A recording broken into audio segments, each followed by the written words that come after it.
اللہ ربی لا اشرک به شیئا. بسم اللہ الرحمن الرحیم.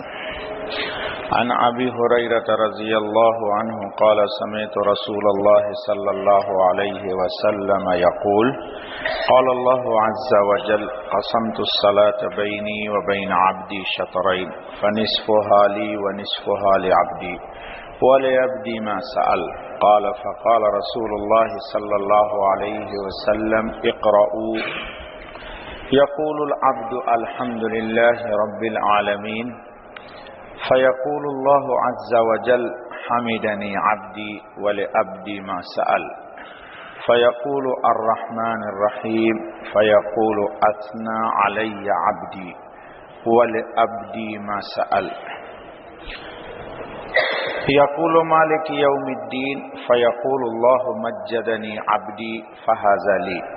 وهذه الآية بيني وبين عبدي نصفين. يقول العبد إياك نعبد وإياك نستعين يعني فهذه بيني وبين عبدي ولعبدي ما سأل. وآخر السورة لعبدي يقول العبد اهدنا الصراط المستقيم صراط الذين أنعمت عليهم غير المغضوب عليهم ولا الضالين آمين. فهذا لعبدي ولعبدي ما سأل او كما قال عليه الصلاة والسلام. درود شریف پڑھیے. اللهم صل على سيدنا محمد وعلى آل سيدنا محمد صلاة تنجينا بها من جميع الأهوال والآفات وتقضي لنا بها جميع الحاجات وتطهرنا بها من جميع السيئات وترفعنا بها عندك أعلى الدرجات وتبلغنا بها أقصى الغايات من جميع الخيرات في الحياة وبعد الممات إنك على كل شيء قدير. رب اشرح لي صدري ويسر لي أمري واحلل عقدة من لساني يفقهوا قولي. رب اشرح لي صدري ويسر لي أمري واحلل عقدة من لساني يفقهوا قولي. رب اشرح لي صدري ويسر لي أمري واحلل عقدة من لساني يفقهوا قولي. يا حي يا قيوم برحمتك أستغيث ولا تكلني إلى نفسي طرفة عين ولا أقل من ذلك. اللهم برحمتك أصلح لي شاني كله يا رب زدني علما. دوستو بزرگو، پچھلے ہفتے بات ہوئی تھی کہ انسان دو چیز کا مجموعہ ہے. ایک کو بولتے ہیں عالم امر، ایک کو بولتے ہیں عالم خلق. ساتھیوں نے سوال کیا کہ امر اور خلق کیا ہوتا ہے. اس کو کوشش کرتا ہوں 2 منٹ میں سمجھا دوں آپ کو. خلق بولتے ہیں کسی چیز کا تدریجاً پیدا ہونا. جیسے اللہ تعالیٰ نے کہا کہ اس کائنات عالم کو اللہ نے کتنے دن میں پیدا کیا؟ فی 6 ایام. کتنے دن میں پیدا کیا؟ 6 دن میں پیدا ہوا. اس کی تفصیل الگ ہے. اور امر بولتے ہیں کہ اللہ نے کہا ہو جا تو ہو گئی. جس کی پہلی مثال میں نے دی تھی آپ کو روح کے لیے سوال کیا تھا لوگوں نے نبی پاک صلی اللہ علیہ وسلم سے. تو اللہ نے کہا تھا کہ وَيَسْأَلُونَكَ عَنِ الرُّوحِ قُلِ الرُّوحُ مِنْ أَمْرِ رَبِّي. اللہ کا یہ حکم ہے. امر کا مطلب یہ ہوا کہ اللہ نے کہا کن فکن، ہو گئی.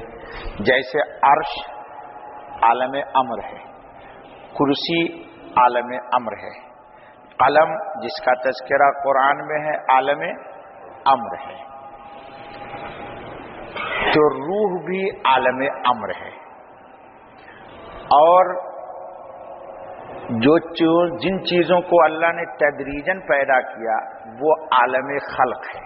جیسے انسان کا جسم عالم خلق ہے. اور انسان کے جسم میں بولتی ہوئی روح جو ہے وہ عالم امر ہے.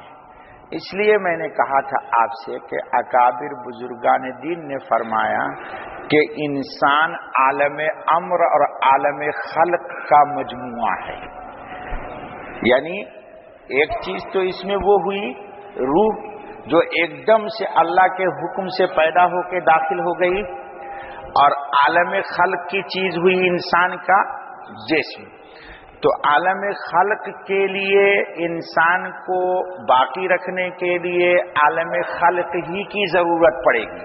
جیسے روٹی چاول گوشت مچھلی کھلائیے گا تو یہ پرورش پائے گا. روح 7 آسمان کے اوپر سے اللہ کے عرش کے نیچے سے یہ آپ کے جسم میں آئی ہے.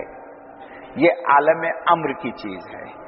موت کے بعد یہ جسم جب سے روح نکلتی ہے تو پھر یہ جہاں سے آئی تھی عالم امر کی طرف لوٹ جاتی ہے. انسان کی قیمت عالم خلق کی بنیاد پر نہیں ہے. عالم خلق کی بنیاد پر انسان کی قیمت نہیں ہے. اگر خلق کی بنیاد پر انسان کی قیمت ہوتی تو قارون کی ہوتی، شداد کی ہوتی، نمرود کی ہوتی، امیہ ابن خلف کی ہوتی، عاص بن وائل کی ہوتی، ابو جہل کی ہوتی، ابو لہب کی ہوتی، فلاں فلاں فلاں فلاں جتنے بڑے بڑے ہیں یہ جگادری چودھری دنیا کے ان کی ہوتی. انسان کی قیمت اللہ کے نزدیک لگے گی کہ عالم امر اس کا کیسا ہے. ٹھیٹھ اردو میں آپ کو سمجھانے کے لیے تو روح کو عالم امر کی طرف لوٹنا ہے، اور روح ہی اللہ تعالی کے عالم امر کے بھی امر کو قبول کرتی ہے. اللہ کے اوامر جتنے ہیں قرآن میں، اس کا تعلق کس سے ہے؟ جی کس سے ہے دوستو؟ روح سے ہے جی. اور سزا کا بھی تعلق بعد الموت کس سے ہے؟ روح سے ہے. تو ثواب کا بھی تعلق کس سے ہے؟ روح سے ہے. جسم اس کے تابع ہے. جیسے اس دنیا میں جسم کے تابع ہماری روح ہے، جسم کے تابع ہماری روح ہے. مرنے کے بعد روح اصل ہوگی اور جسم اس کے تابع ہو جائے گا. عالم امر کی اور بھی چیزیں ہیں انسان کے پاس جس کو اہل اللہ نشاندہی کرتے ہیں. وہ جگہیں کہ جہاں پر انسان جب اللہ کے حکم کو مان لیتا ہے، اللہ کا ذکر کرتا ہے، قرآن کریم کی تلاوت کرتا ہے، عبادت کرتا ہے، ریاضت کرتا ہے، مجاہدے کرتا ہے، تو کچھ چیزیں انسان کے جسم میں کچھ پوائنٹس ہیں. اس پوائنٹس پر انسان کے روشنی نمایاں ہوتی ہے. اس کو بھی بزرگان دین نے کہا کہ یہ بھی عالم امر سے آیا ہے. اور تقریباً سب کا تذکرہ قرآن کریم میں ہے. قلب کا تذکرہ تو ہے ہی قرآن میں، روح کا تذکرہ ہے ہی قرآن میں. یعلم السر و اخفا. تو بزرگان دین جو اہل باطن ہیں، ہم جیسے ظاہری آنکھ والے نہیں، دوسری دنیا کے آنکھ رکھنے والے. ابھی جمعے کی نماز کے بعد شیخ الحدیث مولانا زکریا صاحب رحمۃ اللہ علیہ کے لیے ایک عجیب بات معلوم ہوئی مجھے. ابھی خطبات صوفی عبد الحمید سواتی میں نے منگائی کہ اس کا ایک باب پڑھ رہا تھا، تو لکھا ہے 42 سال تک قاری صاحب 42 سال تک شیخ الحدیث مولانا زکریا صاحب رحمت اللہ علیہ نے روزانہ بلا ناغا نوافل میں ایک ختم قرآن کریم پڑھتے. آج میں نے پڑھا قاری صاحب میرے تو ہوش ٹھنڈے پڑ گئے. یہ تو میں نے پڑھا تھا مولانا منظور نعمانی کا مضمون قطب الاقطاب نمبر کے اندر. دیکھیے گا پاکستان سے ایک ڈائجسٹ نکلتا ہے سیارہ، اس کا آیا تھا قطب الاقطاب نمبر. اس میں مولانا منظور نعمانی علیہ الرحمہ کا مضمون آیا تھا کہ شیخ الحدیث ماں زکریا صاحب رحمت اللہ علیہ ہر سال رمضان میں 61 ختم قرآن کریم پڑھتے تھے. اور پھر اس کی تفصیل مولانا منظور نعمانی نے حضرت ماں زکریا صاحب رحمت اللہ علیہ سے ہی پوچھ کر کے تفصیل لکھی. اس ترتیب پر کوئی بھی حافظ پڑھ سکتا ہے. ایک ختم پڑھتے تھے وہ تراویح میں، اور روزانہ ایک ختم صبح ایک ختم شام. میں نے بھی دیکھا ہے، قاری صاحب نے بھی دیکھا ہوگا، جبکہ رمضان المبارک میں 5-6 ہزار 10-10 ہزار کا مجمع ہوتا تھا معتکفین کا.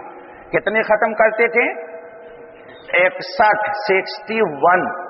اور 42 سال تک موت تک ان کا معمول تھا روزانہ ایک ختم قرآن کریم نوافل میں پڑھنے کا۔ اللہ تعالیٰ نے کیا برکت دی تھی زندگی میں، بھائی انسان سوچ ہی نہیں سکتا ہے۔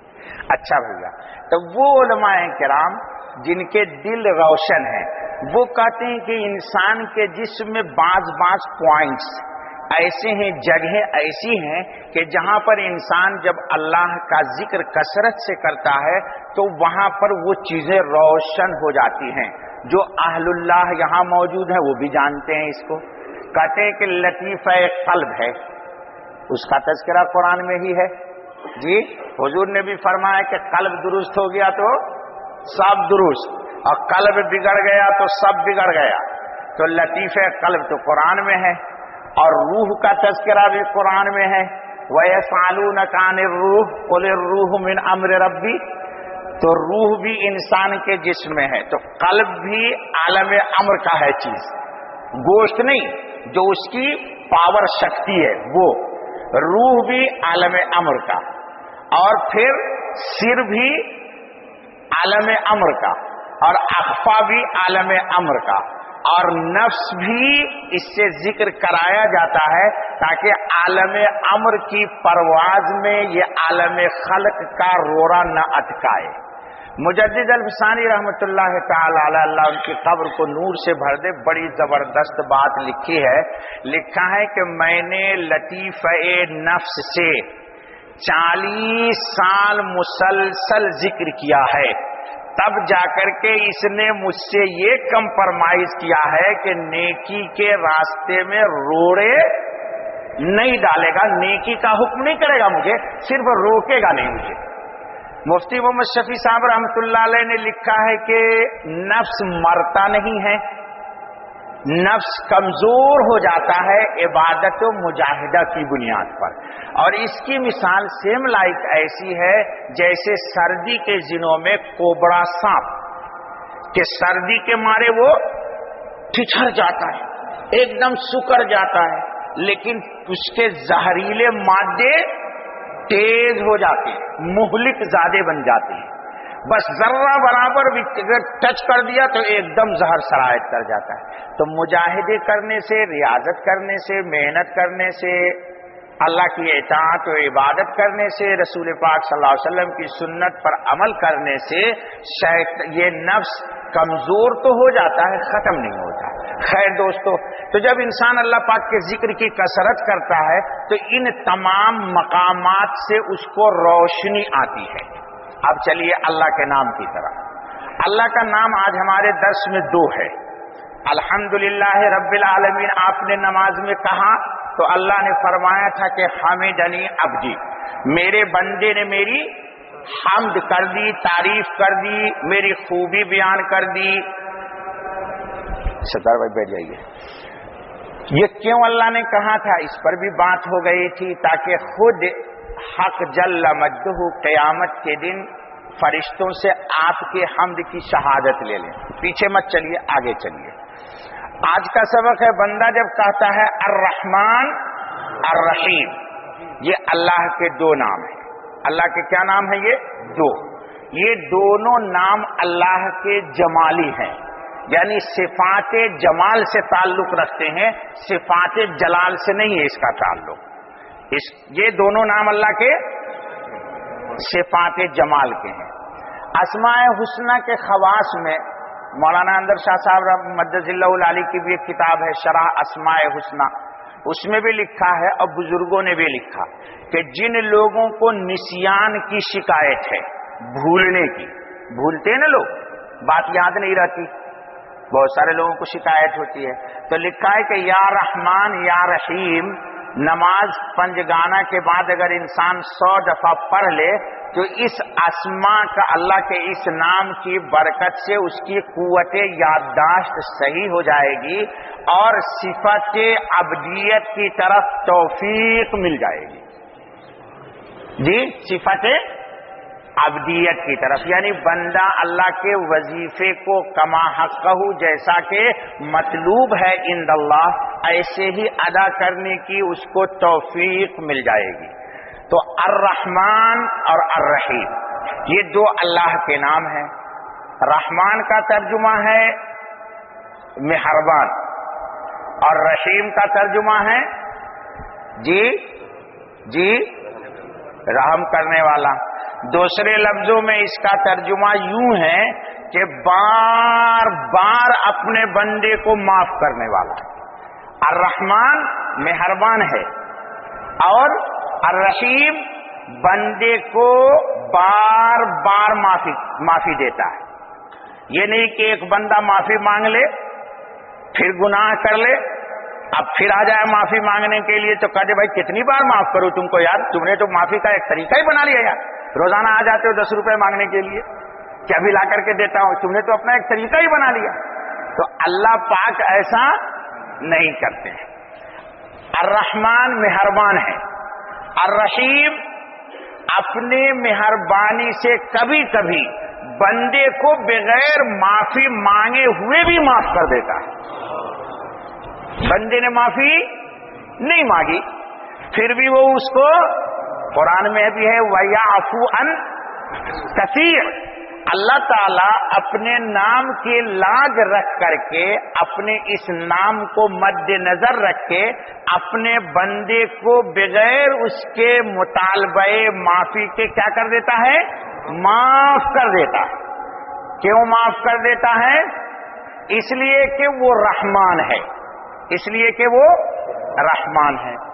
مفسرین نے لکھا کہ یہ وہ صفت ہے رحمان کی کہ اسی نام کی برکت سے جب اللہ کی طرف سے بندے کی طرف عنایت ہوتی ہے تو بندے کے دل میں نیکیوں کا الہام ہوتا ہے.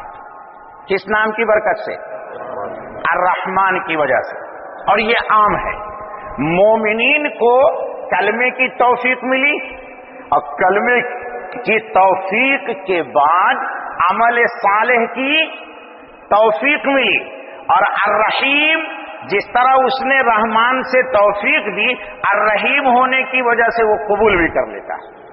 ٹوٹی پھوٹی جتنی چیزیں ہیں سب کو کیا کر لیتا ہے, قبول کر لیتا ہے وہ. تو اللہ رحمان بھی ہے اور اللہ پاک الرحیم بھی ہے. اللہ پاک کا کرم یہ ہے کہ اس نے سب کچھ ہم کو دیا.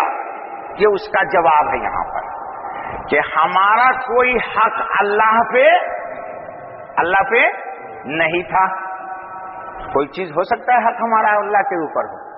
اللہ نے سب کچھ اپنے اس نام کی برکت سے ہماری کفالت کی ذمہ داری اپنے اوپر لی ہے. جیسے قرآن نے کہا کتب علی نفسہ الرحمہ, اس نے اپنے ذمے خود ہی رحم کو کیا کر لیا ہے, لے لیا ہے.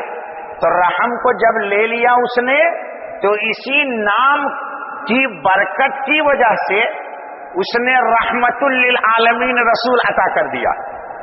اسی نام کی برکت سے کیا عطا کیا, اور اسی نام کی برکت سے اس نے اس رسول معظم محمد الرسول اللہ کو قرآن کریم عطا کیا کہ جس قرآن کے ذریعے رسول اللہ کی امت اللہ کے حضور میں مقرب بن جائے. چنانچہ کہا الرحمن علم القرآن, الرحمن علم القرآن. کیوں تم کو قرآن دیا؟ اس لیے کہ وہ رحمان ہے, اس لیے کہ وہ رحمان ہے, اس لیے رحمت للعالمین نبی دیا اور رحمت للعالمین پر رحمان نے قرآن کو نازل کیا. اب تم کو دو کتاب مل گئی, ایک کتاب کتاب ناطق ہے اور ایک کتاب کتاب خاموش ہے. کتاب ناطق کون ہے؟ قرآن کریم. اور قرآن کو یوں دیکھنا ہو تو محمد الرسول اللہ کی زندگی میں دیکھ لو, لقد کان لکم فی رسول اللہ اسوۃ حسنہ. تم سب کو چیلنج ہے کہ قرآن کی ایک آیت لاؤ کہ اس آیت کے ظاہر یا باطن کے خلاف صاحب قرآن کی زندگی بتا دو. تم سب کو چیلنج ہے. پوری دنیا کے انسانیت کو چیلنج ہے کہ اس قرآن ناطق کو سامنے رکھ کر کے محمد الرسول اللہ جو مجسمہ قرآن ہے ان کے اندر کوئی مخالفت بتا دو. اسی لیے اللہ تعالیٰ نے قرآن میں کیا کہا؟ هو الذی یخرجکم من الظلمات الی النور وکان بالمؤمنین، زور سے پڑھ دیجئے حافظ لوگ، وکان بالمؤمنین رحیما، رحیم کو خاص کر دیا ہے ایمان والے کے ساتھ، اور مخلوق کے لیے کسی کو جائز نہیں ہے کہ یہ رحمان کہہ دے، حالانکہ یہ صفت عام ہے، رحیم کہا جا سکتا ہے. جیسے خود قرآن کریم میں لقد جاءکم رسول من انفسکم عزیز علیہ ما عنتم حریص علیکم بالمؤمنین رؤوف رحیم. اللہ نے اپنے نبی کو رحیم کہا ہے. اللہ نے اپنے نبی کو کیا کہا ہے؟ رؤوف بھی کہا اور رحیم بھی کہا. اگر یقین جانیے اللہ نہ کہے ہوئے ہوتے نا تو دنیا کے جتنے مولوی ہیں کوئی اگر رسول اللہ کو رحیم کہہ دیتا تو اس کے کفر کا فتویٰ دے دیتے. لیکن اللہ نے خود ہی قرآن میں کہہ دیا کہ رؤوف رحیم، رؤوف رحیم. تو جس طرح اللہ نے ہم پر رحم یہ کیا کہ قرآن عطا کیا اور قرآن کے ساتھ ساتھ ہم کو شریعت دے دی، اب آخرت میں اللہ پاک کا رحم یہ ہوگا کہ وہ رحیم بن کر کے ہم کو راستہ صراط مستقیم کا دکھلا دے گا. جس طرح دنیا میں اس نے سب سے پہلے اللہ کا علم، ستار بھائی یاد رکھ لیجئے اس کو، علم کے بعد اللہ کا ارادہ. مثلا عصر کی نماز پڑھنے کے لیے سب سے پہلے اللہ کا علم، پھر اس کا ارادہ، اس ارادے کا پھر الہام، فَأَلْهَمَهَا فُجُورَهَا وَتَقْوَاهَا، الہام ہوا، آپ گھر سے چل کر کے یہاں تک آئے. پھر اس کے بعد اللہ تعالی نے زبان کو گویائی دی، اعضائے جسم کے اندر صلاحیت رکھی، آپ نے ایک فریضے کی ادائیگی کی. یہ سب کام کون کر رہا ہے؟ رحمان. اور اس اعمال کی اٹھک بیٹھک سے جو ایک حیات وجود میں آئی، اب اس کو قبول کون کرے گا؟ الرحیم. تو کون قبول کرے گا؟ تو معلوم یہ ہوا کہ ابتدا بھی اس کے نام رحمان نے کی ہے اور منزل مقصود تک بھی ہم کو پہنچا دے گا رحیم. اسی کو قرآن نے کہا ہے وَكَانَ بِالْمُؤْمِنِينَ رَحِيمًا، وَكَانَ بِالْمُؤْمِنِينَ رَحِيمًا. تو دوستو جب بندہ کہتا ہے نماز میں الرحمن الرحیم تو اللہ کیا فرماتے ہیں؟ کیا فرماتے ہیں اللہ پاک دوستو؟ اثنا علی عبدی، میرے بندے نے میری ثنا کی ہے. ثنا کا دو تعلق، صفات جمال سے اور صفات جلال سے. یہ جو ہے الرحمن الرحیم، اللہ پاک کہتے ہیں کہ میرے بندے نے میری کیا کی؟ ثنا کی. تو پہلے اللہ نے کہا بندے نے میری حمد کر دی، اب بندے نے کہا کہ اللہ نے کہہ دیا کہ میرے بندے نے میری ثنا کی، یعنی میری تعریف بیان کی. کیا کی؟ اور یہ سکھایا تھا کس نے؟ کس نے سکھایا تھا آپ کو؟ ارے بابا انہی کے سکھائے ہوئے الفاظ کو انہی کے حضور میں ہم جیسے گندے نے کہہ دیا اور اس نے قبول کر لیا. یہ بھی تو رحمان و رحیم کا کام ہے. نہیں سمجھ میں آیا؟ یہ الفاظ کس نے سکھائے تھے آپ کو؟ اللہ نے سکھائے نا بابا. کیا آپ نے وضع کیے؟ اللہ نے سکھایا. تو یہ الفاظ انہی نے ہم کو سکھلایا اور انہی کی فضل و توفیق سے آپ نے اللہ کے حضور میں ادا کر دیا. اب اللہ کے اسی نام کی برکت نے اعلان کر دیا کہ میں نے اپنے بندے کے اس الفاظ رحمان و رحیم کو جو اس نے بیان کیا ہے میں نے قبول کر لیا، اس نے میری تعریف کر دی. کیا مطلب؟ قیامت کے دن جب یہ بندہ آئے گا میرے حضور میں، جب انسان کام اچھے کرتا ہے تو اس کو صلے ملتے ہیں. اچھا کام کرتا ہے تو کیا ملتا ہے؟ صلہ ملتا ہے، انعام ملتا ہے، تو اللہ نے آج ہی مہر لگا دی کہ اثنا علی عبدی، میرے بندے نے میری ثنا بیان کر دی، یعنی قیامت کے دن جب آئے گا تو اس بندے کو میں مجرمین کے ساتھ نہیں رکھوں گا، کیونکہ اس نے دنیا ہی میری تعریف کر دی ہے۔ ٹھیک ہے دوستو، حضرت عائشہ صدیقہ رضی اللہ تعالی عنہا، لے بیٹا اس کو پکڑ ذرا،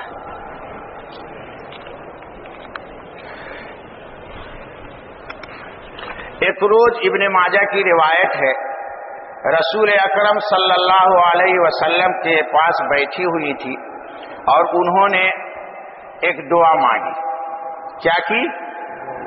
ایک دعا مانگی۔ جلدی نہ مچائیے، ذرا دیکھ لوں میں۔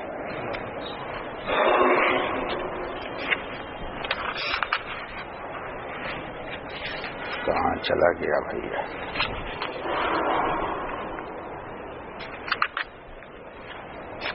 استغفر اللہ، کہاں غائب ہو گیا بھائی؟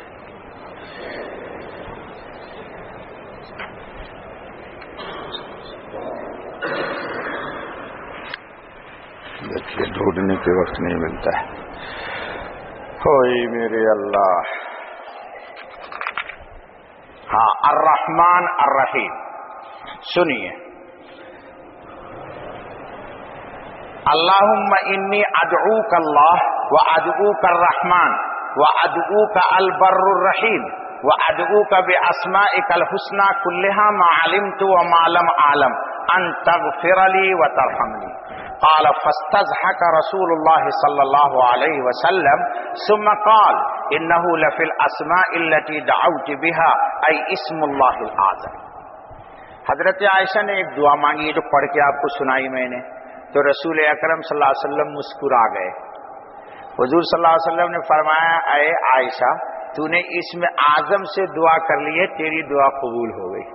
اور حضرت عائشہ نے دو چیز مانگی اللہ سے کہ ان تغفر لی، ہے اللہ میری مغفرت کر دیجیے اور مجھے میرے حال پر رحم کر دیجیے۔ تو یہ دونوں نام اللہ کے صفات جمال میں سے ہیں۔ اس نام کے ساتھ اللہ نے اس کائنات، پوری کائنات عالم کو الرحمن نے بلا امتیاز ادیان، مسلمان ہو، غیر مسلم ہو، ہندو ہو، کافر ہو، سکھ ہو، عیسائی ہو، یہودی ہو، نصرانی ہو، مجوسی ہو، کسی بھی مذہب ہو، دھرم سے اس کا تعلق ہو، اللہ کے اس نام کے پرتو نے، اس نام کی برکت نے سب کو دو آنکھ، دو کان، دماغ، دل، لیکن یہ صرف موت تک، موت کے بعد اللہ کا نام رحیم خاص ہے، یہ مخصوص ہو جائے گا کس کے ساتھ؟ مومنین کے ساتھ۔ اللہ تعالیٰ سے دعا کیجئے کہ اللہ مجھے بھی اور آپ کو بھی، ہم سب لوگوں کو اپنے نام سے جوڑ کے رکھے۔ اسی لیے قرآن نے کہا کہ وَلِلَّهِ الْأَسْمَاءُ الْحُسْنَى فَادْعُوهُ بِهَا، اللہ کے اسماء حسنہ ہیں، اس کے ذریعے تم اللہ کو پکارا کرو۔ بزرگوں نے لکھا شرح اسماء حسنہ میں کہ آپ کو جس طرح کی حاجت ہو اس کی مناسبت سے اسم اعظم سے کوئی نام کا انتخاب کیجئے اور بار بار اس نام کو لیجئے تاکہ اللہ کی طرف سے آپ کو جو مطلوب چیز ہے اس نام کی برکت سے آپ کو مل جائے۔ مثلا مغفرت یا غفار، جی، فقر و فاقہ، تنگ دستی سے نجات تو یا لطیف و یا غنی، ٹھیک ہے، گناہ و عیوب پر پردہ داری تو یا ستار، ٹھیک ہے۔ اس طرح کے اللہ کے نام کا استعمال کیا گیا ہے، اور اللہ نے سورہ فاتحہ میں سب سے پہلے اللہ کو استعمال کیا، پھر اس کے بعد رب، اس کے بعد رحمان اور رحیم۔ یہ چار نام بڑے زبردست ہیں جو ام القرآن سبع مثانی میں آ گئے ہیں۔ اللہ تعالیٰ ان کی برکت سے ہماری دنیا اور آخرت دونوں کی مشکلوں کے دروازے کو جی ختم کر دے۔ اور اللہ عافیت عطا فرمائے. بس بھیا اللہم صلی علی سیدنا محمد وعلی آل سیدنا محمد افضل صلواتک بعدد معلوماتک وبارک وسلم علیہ. یا اللہ خطاؤں کو بخش دیجیے، درگزر کر دیجیے، فضل کا، رحم کا، کرم کا، عافیت کا، راحت کا معاملہ فرما دیجیے.